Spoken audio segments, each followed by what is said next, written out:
Welcome to the Anxious Love Coach podcast, a place for creating meaningful, conscious, secure, long-term partnerships. My name is Natalie Kennedy, and I'm your host. I'm a relationship anxiety coach and meditation teacher. If you haven't yet, be sure to join my communities over on Instagram, TikTok, and YouTube at Anxious Love Coach.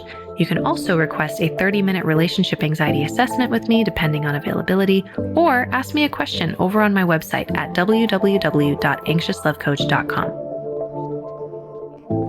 Hey, this is your girl Natalie, coming lazily straight onto her iPhone voice notes to let you know that I am currently on maternity leave in terms of podcasting, and that the episode that you're about to listen to is a replay based on some of my most popular episodes. I will probably not record any new podcasting content until May or June, so in the meantime, please enjoy some of these old episodes. Maybe you've never heard them before, or you've heard them, but you'll get something new out of it this time around. Please give me some grace in case there are some outdated offers or outdated stories, but I will also include some information at the very end of the episode for ways that you can still get support from me beyond this episode. I'm not going completely off the grid. I still plan to have smaller spaces where I share some things, so I'll share that with you at the very end of the episode. Thanks so much for understanding, and I hope you enjoy this recording. In today's episode, I'm really excited to talk about something that's near and dear to my heart and life at the moment, and that is on maintaining a sense of separateness while you are in a relationship, especially if you are in a long-term relationship or if you are married. This is so important because without a sense of separateness, you cannot have a sense of desire. It's really hard to desire your partner if you have merged in the name of cozy love. So in today's episode, I would like to share how this is applying to my life, why it's important to have a sense of separateness, what to do with the difficult emotions that may come up if you decide that you want to create a little bit more individuality between you and your partner or partners in the name of cultivating a little bit more eros, a little bit more desire.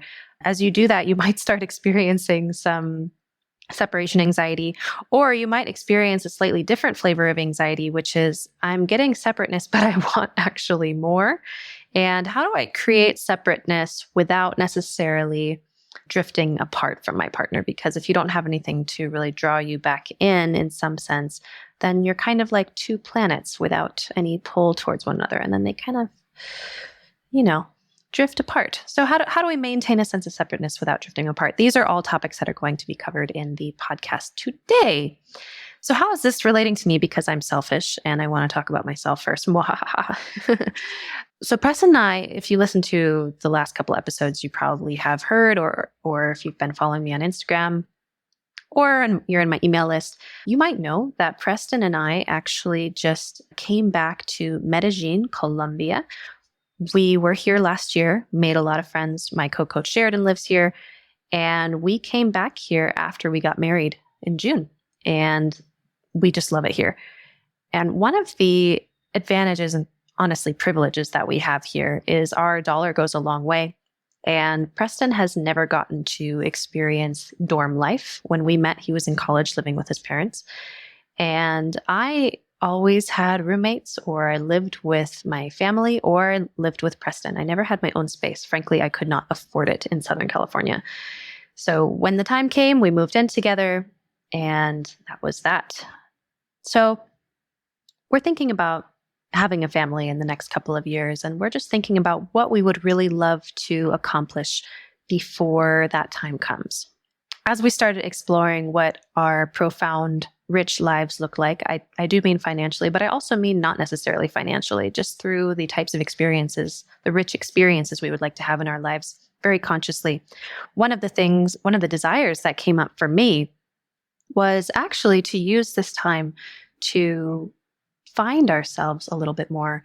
And I had this little inkling that now would be a good time to propose potentially living apart. Preston had a desire to learn Spanish. There was a hostel nearby that was basically teaching Spanish lessons as part of the hostel experience. They also gave you salsa lessons, and it was it was very affordable for us. And it just this interesting conversation came up that made us both realize how interesting and how fun and how rebellious it might feel to live apart. And we happened to be on the same page around it. So long story short, Preston moved into his little hostel, and I moved into this cute little studio apartment about 15-minute walk away. So we're still very close. We still see each other regularly, but the difference is we kind of have our own beds. We live in our own spaces, and Preston sometimes comes and spends the night at my apartment. So yes, we have been together for 10 years, and we just got married, and we're kind of dating each other again. It is very cute. Now, I don't necessarily think that is what's necessary for everyone, especially if you've hit like a dry spell in your relationship. But I share this with you to just remind you that you get to design your relationship how you want.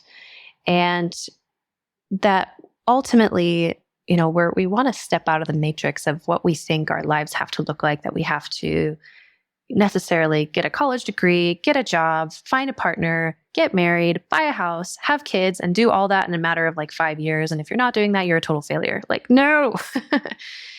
Every person is unique. We've all just kind of manifested into 3D human beings so that we can explore what our highest potential could look like. And I use that word kind of cautiously, just because a lot of people get tripped up on the word potential and think that there's one right way to do things. There's not. All the paths lead to the same place. We all die. And while that might bring you anxiety, it also can awaken you. It can enliven you to a sense of mortality, and that two things are true. There's no wrong path, and there are ways to make your life more satisfying, more rich, more fulfilling. And so for us, that has manifested as, for this month, we are deciding to live separately. And who knows, maybe we'll like it so much we'll continue it. I don't imagine that this would be a phenomenal arrangement when we have children, but who knows? All options are on the table. We are thinking potentially about moving here to Colombia. They have a really great digital nomad sort of visa that would be very convenient for us, but we'll see. Nothing is set in stone. That's our story. And I share that to sort of inform the rest of this podcast, just so that you can understand why this is so important. Because a lot of us are probably wondering, what's the point of being in a long-term relationship if at the end of it all, you're just going to live apart? Why? I'm hopeful that through this podcast, it'll start to make a little bit more sense. And I have an email that I just sent out to my audience today pulled up here, just so that I can kind of touch on the same points. After I sent out this email, I was so inspired I had to record a podcast. But in essence, when you're navigating a long-term relationship, one of the most important pieces to this relationship dance, and it is a dance, is, believe it or not, maintaining a sense of separateness. Like you two are two separate individuals that happen to be in a relationship. Your identity is not based on boyfriend, girlfriend, husband, and wife. That is not who you are. That is one rather small aspect of who you are. Now, if you're I posted on Instagram saying what questions do you have about separateness? And I got a bunch of responses, and I'm going to pull them up and look through a few of them at the end today.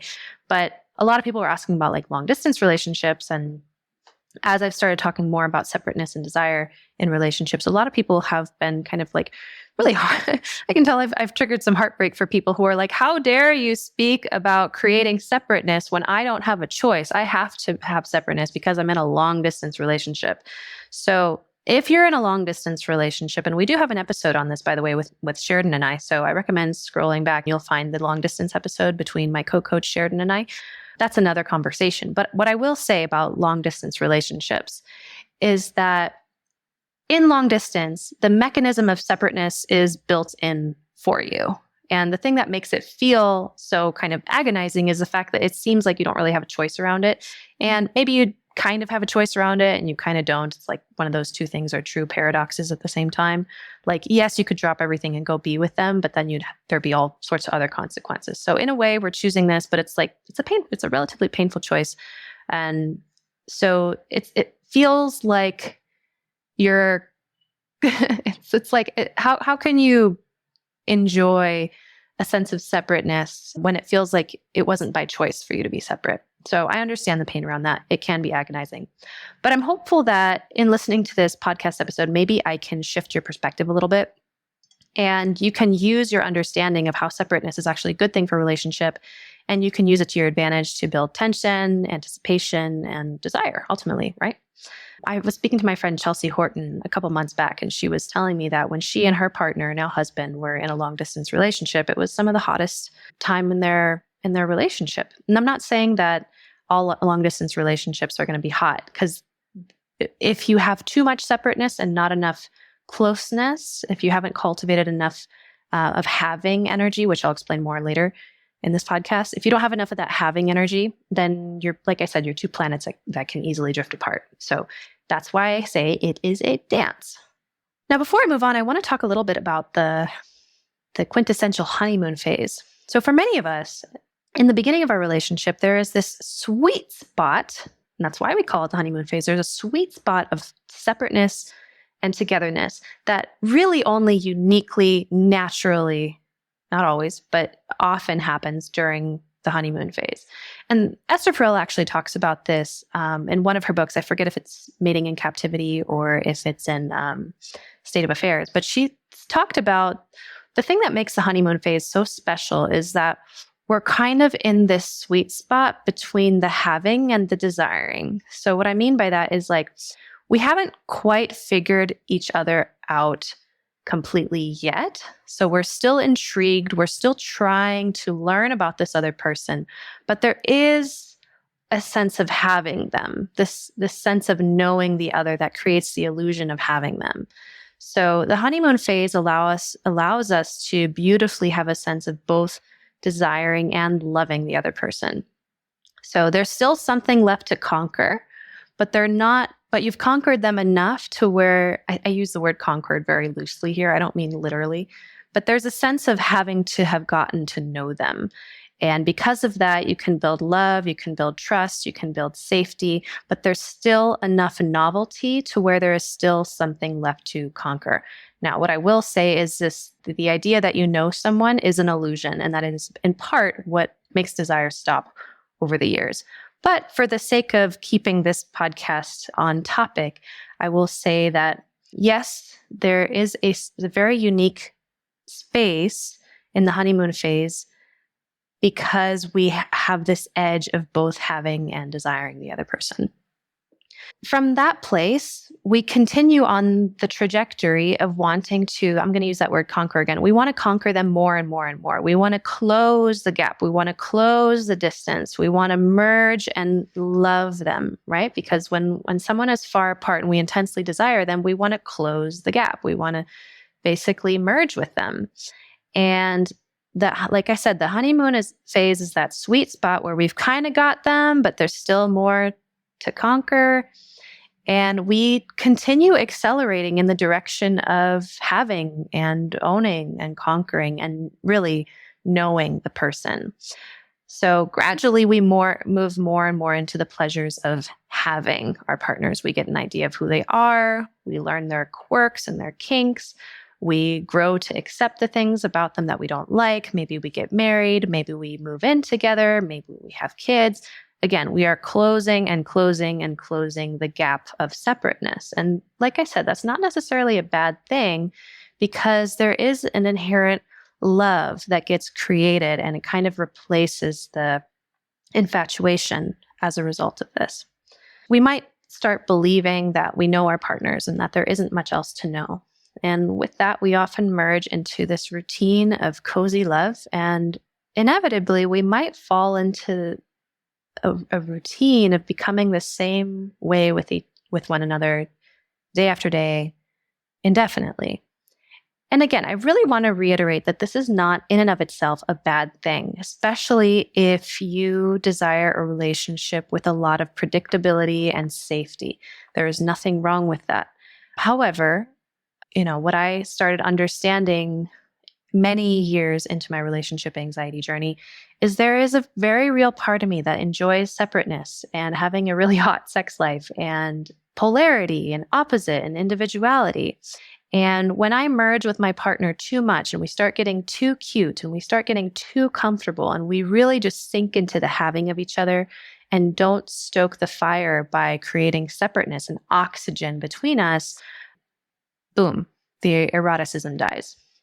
So, in the name of re-evoking desire again, it's going to ask us to remember who we are outside of the relationship.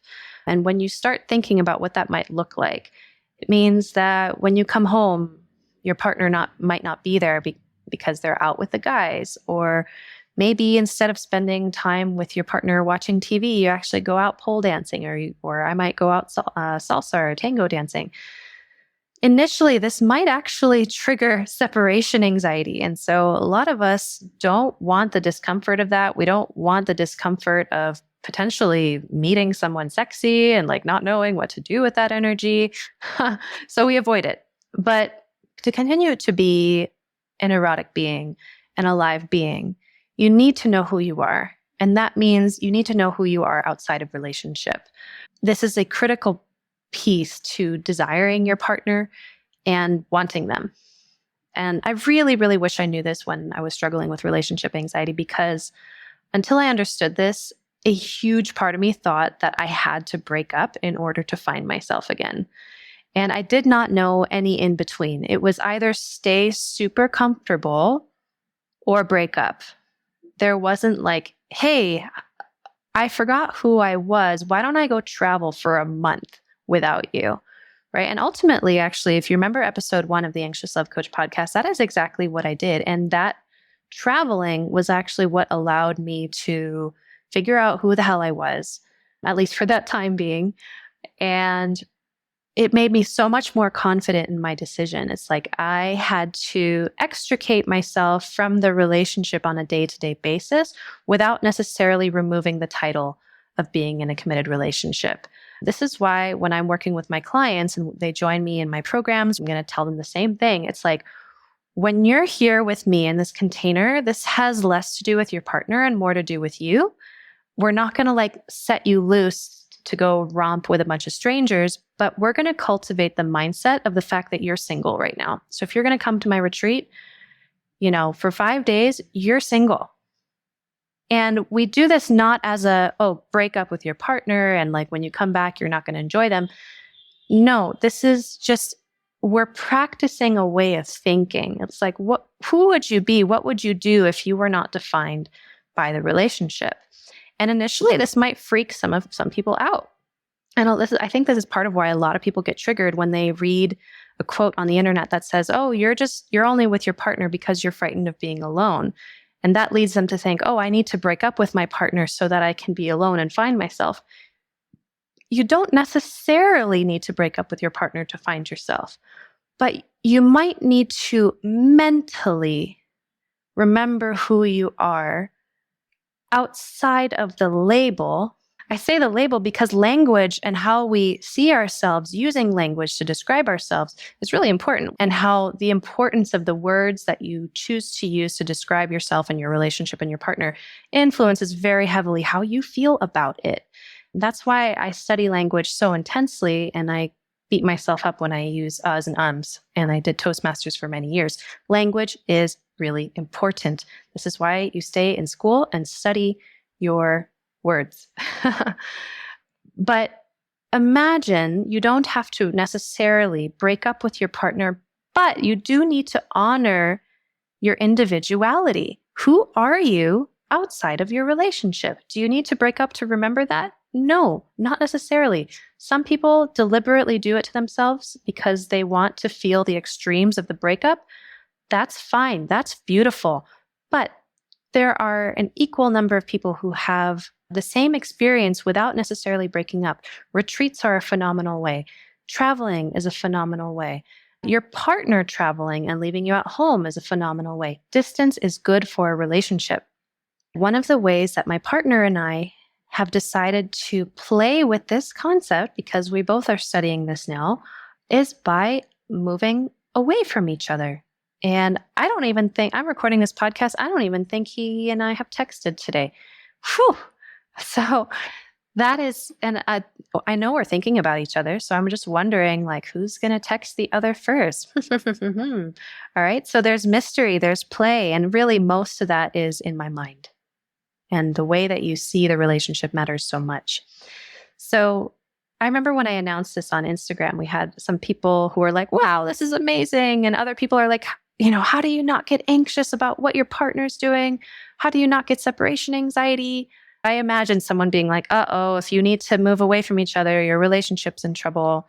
That is a fight I made up. It didn't actually happen. I'm kind of bummed that no one has said that to me because I would have gotten to smile sadistically in pleasure at proving them wrong without having to prove them wrong. Anyway, I'm weird.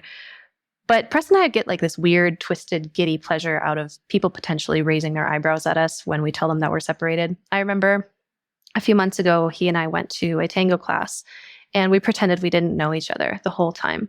And I remember I was dancing with another man. I told him like, oh, that's my husband over there. And he was like, what? I haven't seen you guys interact at all. I was like, yeah, today we're pretending that we don't know each other. And I remember he raised his eyebrows at me like, why would you do that? When you're 10 years in, you'll understand.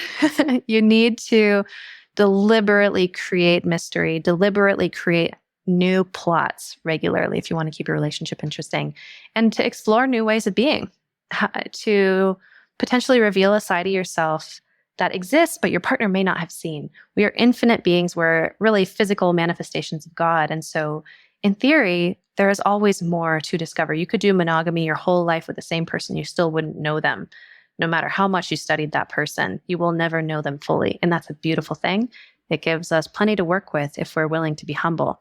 That's not to say that relationships shouldn't end or that they can't run past their expiration date. Two things can be true at the same time here. But I just want to poke holes in the fallacy that you can totally know someone after being with them for 10 years. You don't. I'm in my apartment right now and I just looked around and it's so nice. I just have like a little cup of tea here. This apartment's actually right next to like a little creek. It's been lovely. I love looking into the rainforest here in Medellin. It's beautiful. And I've gotten to spend a lot of time alone, a lot of alone time meditating, playing music, dancing, stretching, and even doing like self-pleasure practices. It's something I still need to work on. Just committing to filling my cup to overflowing. When I don't have my partner around, it forces me to really take good care of myself. It forces me to see how lazy I can be. It forces me to see how messy I can be. When I have a partner around, it's very easy for me to blame a mess on him when actually it's me. So it's just been wonderful. But another thing that living alone has taught me is how to face inner shit that comes up when I don't have him as a convenient emotional crutch at home. So if something uncomfortable happens or if I have an uncomfortable emotion, I can't just like go snuggle with him. I have to sit there and feel it or call a friend. And this is what I would do if I were single. And it's very helpful for me to have consciously created a circumstance that would allow me to feel what that is like. Living alone has allowed me to remember who I am and to learn how to re-experience how my aliveness, my turn on has been here all along as something I entirely create and bring to my partnership. I've recently restarted a self-pleasure practice. I fell off the bandwagon. I'm getting back on. If you want to know kind of where I turn to for these things, I use Foria's products, which are phenomenal. These are great lubricants and products with CBD. They're all natural, organic, and all these things.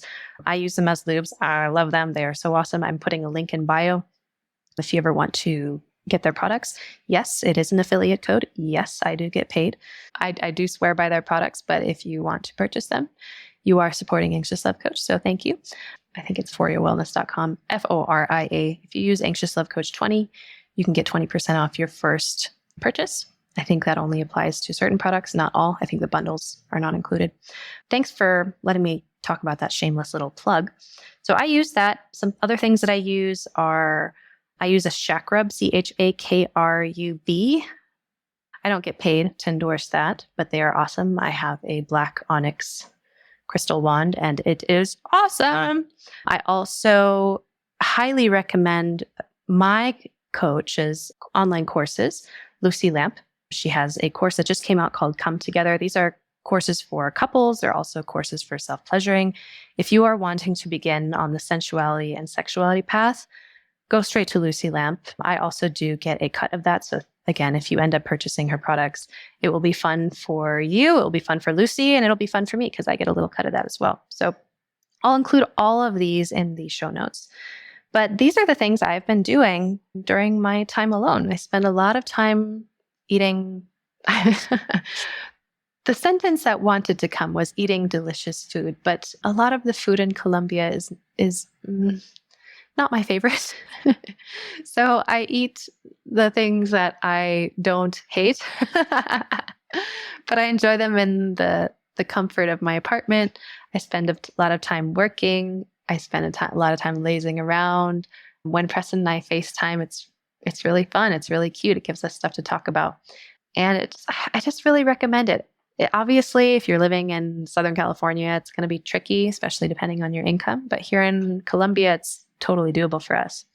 So I'm curious about you. What are some ways that you can start to turn yourself on? But what I also want to mention is that turn on is very much an experience that you cultivate from within. It has a lot more to do with who you become in the present moment. What a lot of people are waiting for is for their partners to turn them on, not realizing that the structure of monogamy, and I'm not saying the answer is open relationships, but it's worth thinking about and taking maybe elements of the mindset of open relationships to create more spice. This is why, by the way, what you desire a partner that other people desire, which is why you probably want your partner to remain desirable, period, especially if your focus on relationship anxiety is focused on lack of attraction. When you know that someone else finds your partner hot, that automatically makes you find your partner more hot. Esther Perel calls this like the third eye effect. This is also why a lot of couples that have had affairs, if they survive, they often end up having a better sex life because the third party activates jealousy, it activates eros. So I'm not saying that betrayal is the answer to re-evoking desire in a long-term relationship. Hell no, that's not what I'm saying. But it's just worth noticing these human patterns. What most people are doing right now is they're sitting around waiting for their partner to activate them sexually. They're waiting for someone to turn them on through romantic gestures, through sexy music, through love languages. And then maybe when you do get turned on, you perceive that you're being turned on by someone else because they're hot. Okay. And on the surface, yes, maybe. But I have also experienced where no matter how much sexy music you play, no matter how many times my partner takes out the trash, even just being around a hot person, I've experienced times in my life where things that would turn other people on didn't turn me on. And part of that had to do with the fact that I was not open to being awakened. I was not open to being evoked. I was not open to being turned on. And so there's no amount of sexy music or sexy gestures that would turn me on. And so that kind of destroys this idea that it's someone else's job. Now, that said, if you are an alive being, there are circumstances absolutely that can cause us to feel unsafe and turn us off. But I do want to question this idea that kind of like Hollywood and Disney makes us think that if you just see the right person, if you're with the right person, they're just going to automatically turn you on just by their sheer existence. That is not true. Seduction is very much a game. And turn on and aliveness is a skill that you have to build like anything else. And it has a little bit to do with your partner, but more often than not, it has less to do with your partner than you think. So curious about you, what in the past has turned you on? Feel free to just head to my Instagram and say, hey, I listened to your podcast. These are some things that have turned me on. Here's things that my partner does that turn me on. Here's ways that I turn myself on. I have a couple posts back on ways that you can turn yourself on. A lot of them is like making sure that you are staying as physically fit as possible. Obviously, some people are going to think that's ableist. I think work with what you got, use it or lose it. Eat as healthy as you can. Take care of your body. Take care of your mind. A lot of these things we've forgotten. You know, imagine if you were a tiger. Eat the tiger diet. Do things that tigers should do. We are animals. Treat yourself as best you can. be practicing a lot of activities that stoke the fire from within. Breath work, meditation, noticing and activating and processing your big emotions is a big one as well. If you have traumas, who doesn't? If you have traumas, do your best to start to clear them out through somatic processes and EMDR and IFS therapy. You can work with, Sheridan is amazing. I haven't been taking one-on-one clients lately, but our programs do a lot of trauma release techniques. And really, trauma is such a hot topic right now and can prevent us from feeling alive. So these are just a bunch of things that have popped up off the top of my head to start to help you feel more turned on. So I was saying that, just to get back on topic, that traditionally we're expecting our partners or other people to do the dirty work of having to make us feel alive through, again, putting on sexy music and love languages and romantic gestures. And while these things can certainly evoke and contribute to a turn on, they don't necessarily cause it. Because like I said, you have to be open to being turned on. And that is a state of being. That is a state of receptivity. Turn on has a lot more to do with who you decide to be in response to the present moment.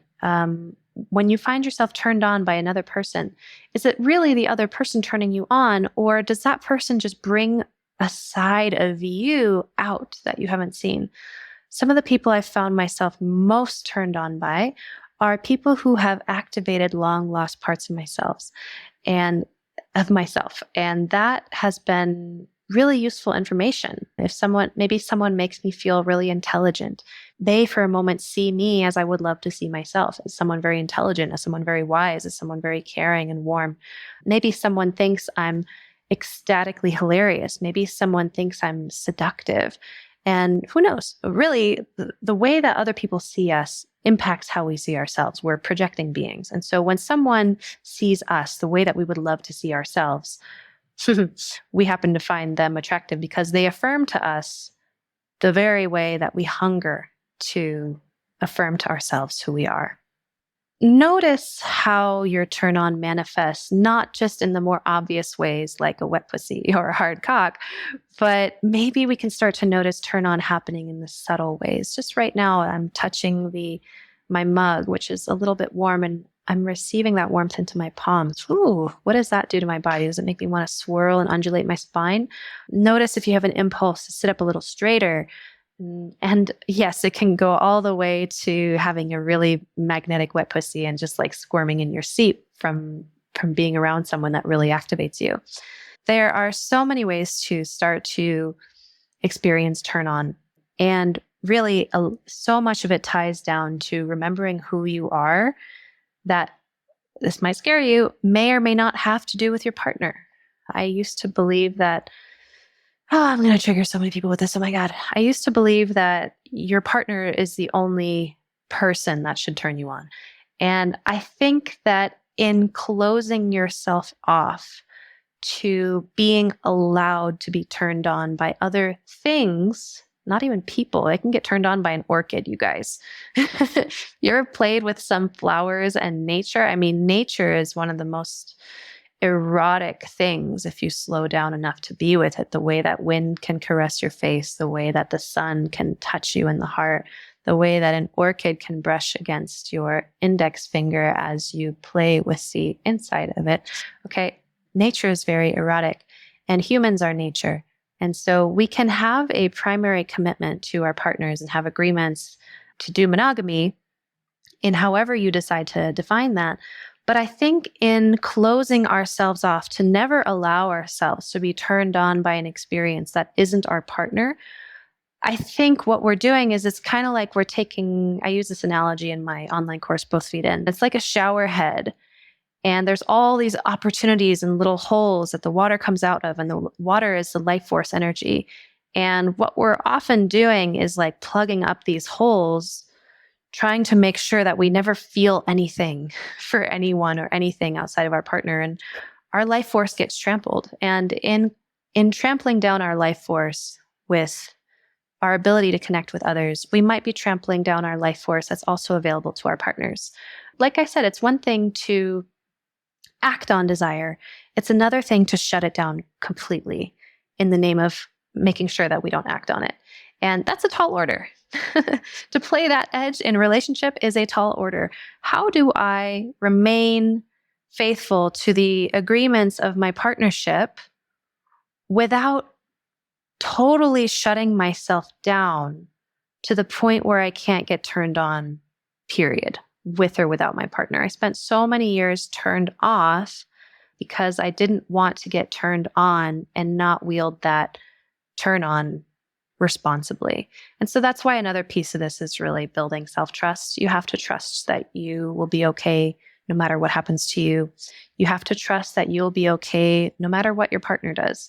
You have to trust you'll be okay no matter what you decide with your partner. In order to, you've heard that quote that says, if you love someone, let them go. If they come back, they're yours. If they don't come back, they were never yours to begin with. I still believe, of course, I leave room for other contexts to exist, but I still believe that to be true. When we allow our partners to be separate beings outside of us, and we allow ourselves to be separate beings outside of them, and we allow ourselves to interact in potentially an erotic way with the world, again, you get to define the rules that you want. But again, as Esther Perel might say, know that there is a thrill of the transgression. So you just want to factor that in and understand that where there are rules, there will be a desire to break them. That doesn't mean anything but what you want it to mean. Can you allow your partner to be an erotic being? Will you allow yourself to be an erotic being free of shame? And one of the ways to do this is to continue to hold the mindset. Even if you follow through on your commitments and your agreements in the relationship, can you have the mindset of being someone who is not defined by your relationship? So, as you listen to this, I wonder if it activates you, if it triggers you, if it scares you. If it does, that makes so much sense. I'm just sharing from what's been true for me over the last 6 months. In really on the outside, my relationship with Preston looks exactly the same. On the inside, the conversations that are happening and the vulnerability and the revealing of other sides of ourselves has made this relationship a lot more interesting and dare I say, very hot. So some of you guys are listening to this and you're maybe thinking, okay, I think I might feel somewhat ready to explore my individuality within partnership. Maybe that's going to look like me traveling for a couple months. Maybe that's going to look like me going back to school. Like, what would you do if you were single? Like, go do that. And I don't just mean like hook up with a bunch of people, although for some it might look like that.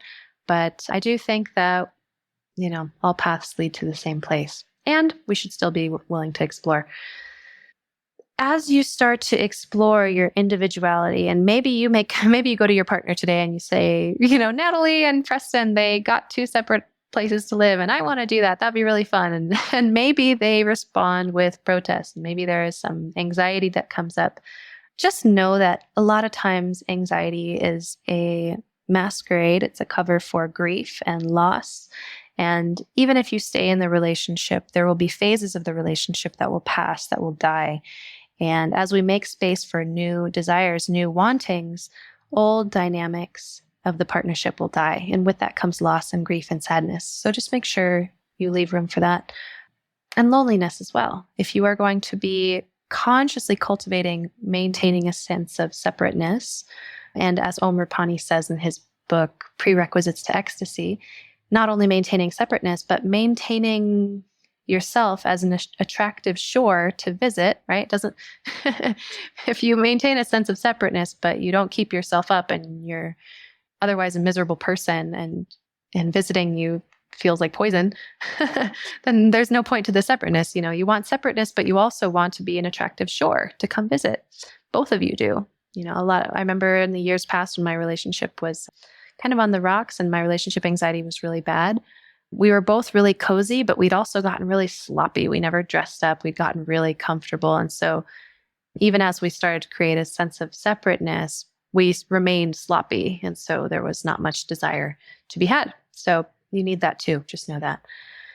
As you do this, you might start to experience a little bit of separation anxiety. Arguably, I think that all anxiety is a sense of separation anxiety. It's the separation of life circumstances. We might move from one life circumstance to another life circumstance.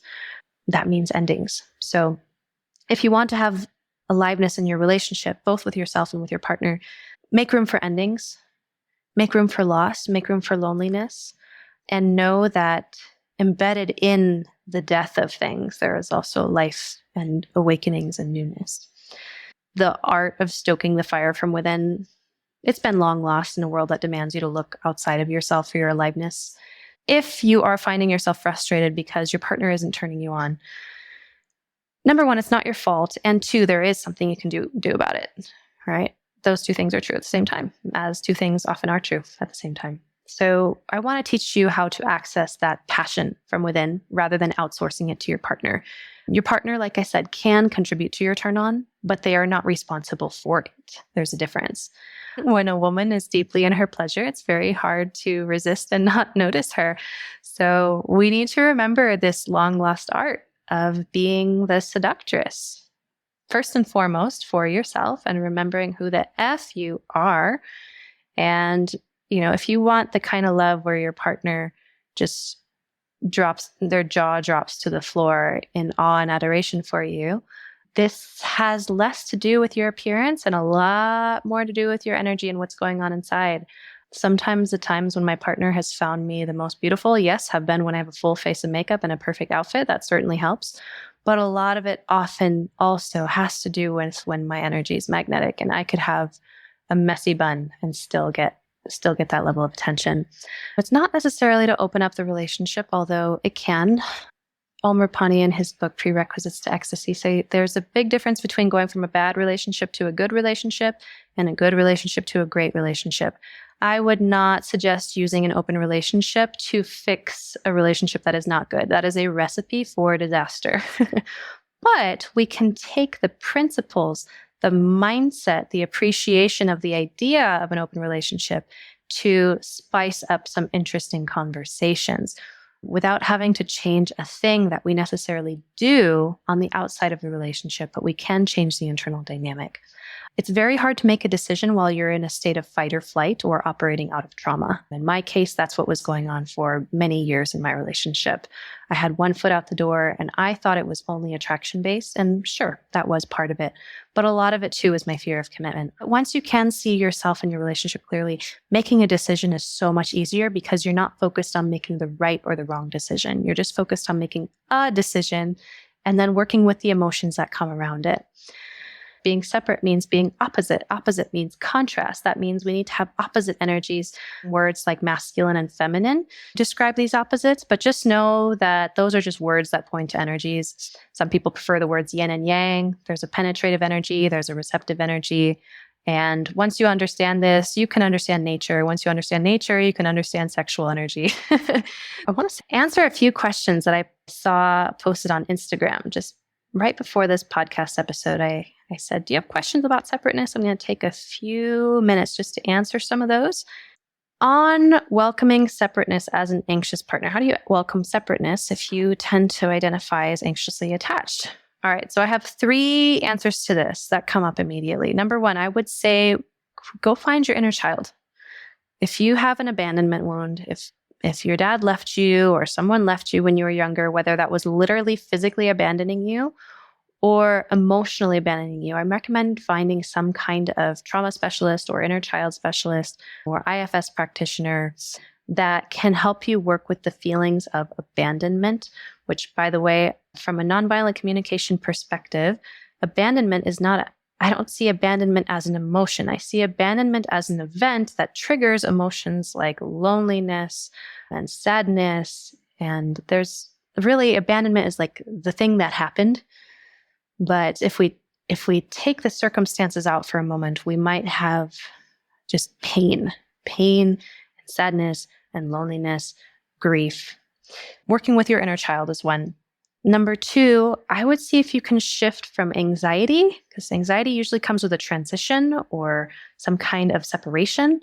I would shift from seeing if you can find your resistance to experiencing grief and the void inside. So if the partner is leaving to go live their lives without you, temporarily, potentially, see if you can feel into the grief. oh, we love them and now they're leaving. Oh, ouch.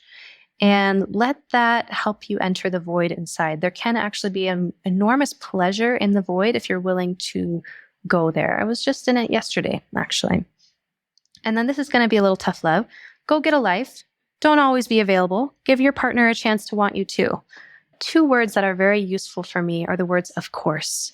Of course. Just like everything, there's a law out there. The sentence is not flowing smoothly.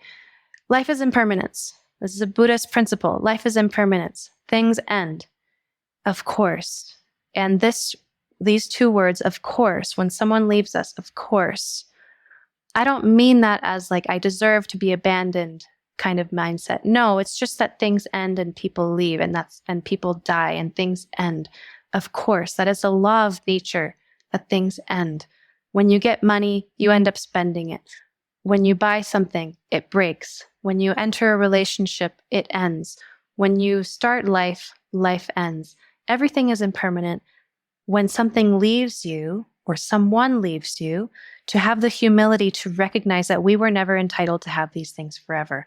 Drop your chin to your chest. Of course this would end. Of course our time together would end. Let that be a practice for you. It's been very valuable for me. So if you tend to identify as an anxious attached partner, I would say those would be some good place to start. Is it okay to not want large amounts of separateness? Of course, it's okay to not want large amounts of separateness.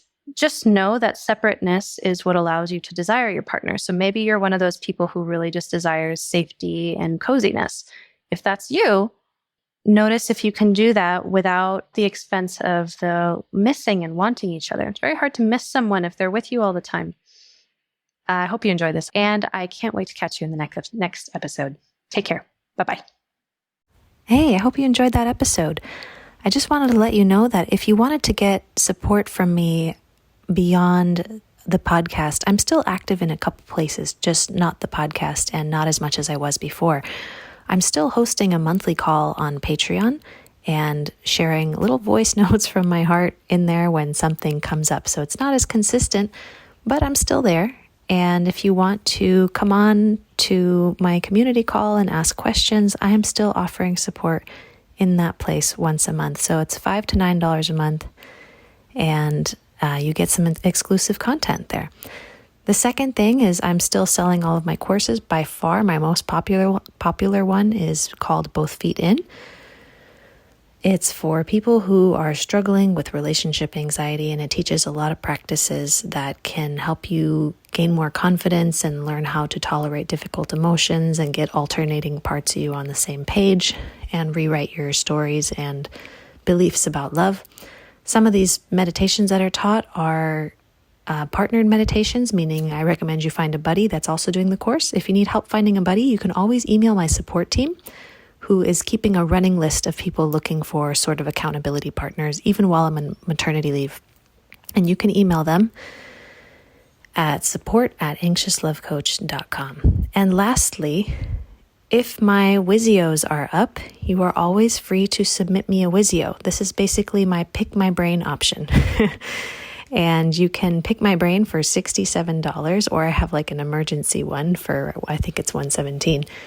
And I will make you a short video with my thoughts within the week. So if that's something you're interested in, as long as I have it turned on, it's available. I still plan to check my email. So those are the ways you can still get support. I'm probably not going to be making new podcasts for a little while. I'm not going to be on Instagram as much or writing emails. So if you want to be in contact, this is the way to do it in a way that I think is going to feel really good for me. And with that, thanks so much for tuning in and listening. I hope you enjoyed the episode, and I appreciate you so much for being a listener and a subscriber. Have a beautiful day and a beautiful week and a beautiful life. Talk to you soon. Thanks so much for listening to The Anxious Love Coach today. If you loved this episode, please hit that subscribe button, leave a review, and follow me on Instagram, TikTok, and YouTube, and maybe share it with someone that you believe might benefit from these perspectives. If you would like to work with me, head on over to my website at anxiouslovecoach.com to explore different tiers of coaching options and online programs. Thanks again for listening, and catch you in the next episode. Have a blessed day.